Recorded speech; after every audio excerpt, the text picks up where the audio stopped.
The sat phone cracked with static. My son's whisper bled through. "Dad, they left me here. By the lake. Alone. I'm scared." 8 years old. His voice fractured, small, trying not to cry. I sat in the dim tent, surrounded by the hum of generators and desert silence, thousands of miles away. My chest hollowed. I called my wife. Her tone was casual, too casual. "He won't be a problem much longer. Nature will take care of him." The words didn't register at first. They floated like smoke. Then they sank. Her voice was light, dismissive, not a mistake.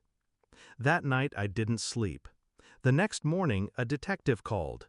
His voice was clipped, professional. "Your son was found wandering near the waterline, hypothermic, nearly drowned." I stared at the canvas wall of the tent. My hands were steady, but something inside me shifted. Not panic, not grief, a stillness, the kind that comes before violence. I replayed the call in my head 100 times.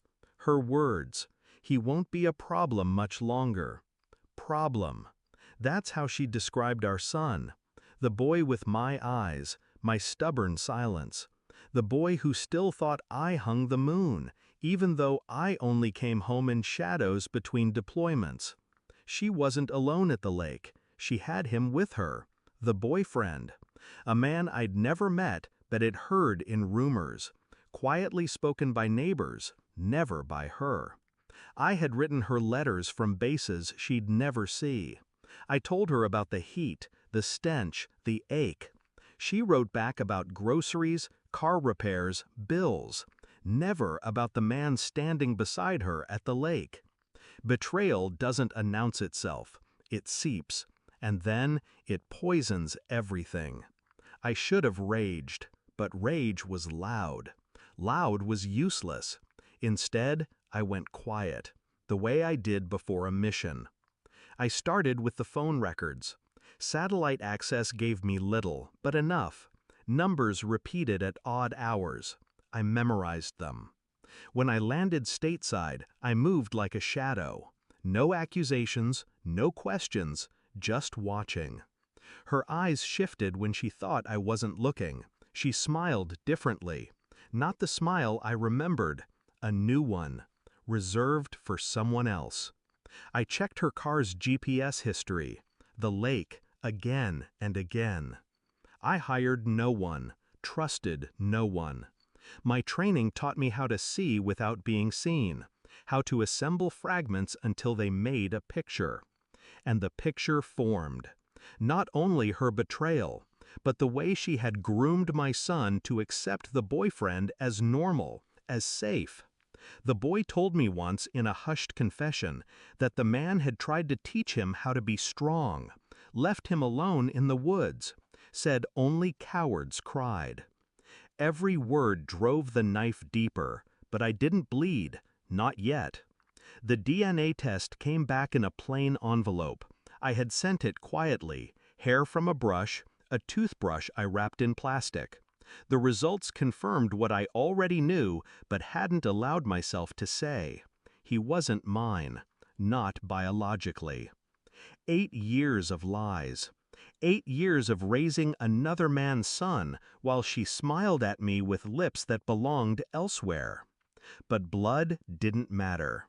The boy called me father, and he was mine in every way that mattered. I walked into the kitchen. She stood at the counter, humming. I set the envelope down. No words. She opened it, read.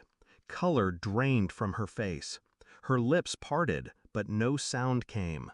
I watched her crumble silently. The power reversed. She broke in front of me. That night I didn't sleep in the house. I slept in my truck outside the boy's room. He never knew.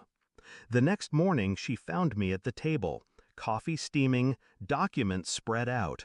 Her phone records, GPS logs, photographs, the DNA results, all of it. I didn't raise my voice. Leave. Her hands shook. She begged, stammered, reached. I didn't move. I reminded her of the call, The words she spoke while our son trembled at the lake. He won't be a problem much longer. I watched those words strike her like shrapnel. Her face twisted with something between guilt and terror. When she realized there was no forgiveness coming, she broke completely. I didn't touch her, didn't scream. I simply erased her from the life she thought she owned. Weeks passed, papers filed, locks changed. The boy clung to me in silence. He didn't ask questions. Children sense when truth is heavier than words. I trained him to swim, to fight, to trust the strength of his own hands. I gave him what no one else ever would.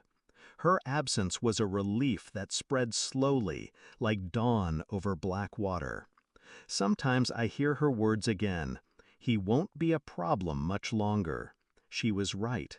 He isn't a problem. He is my son, and she is nothing.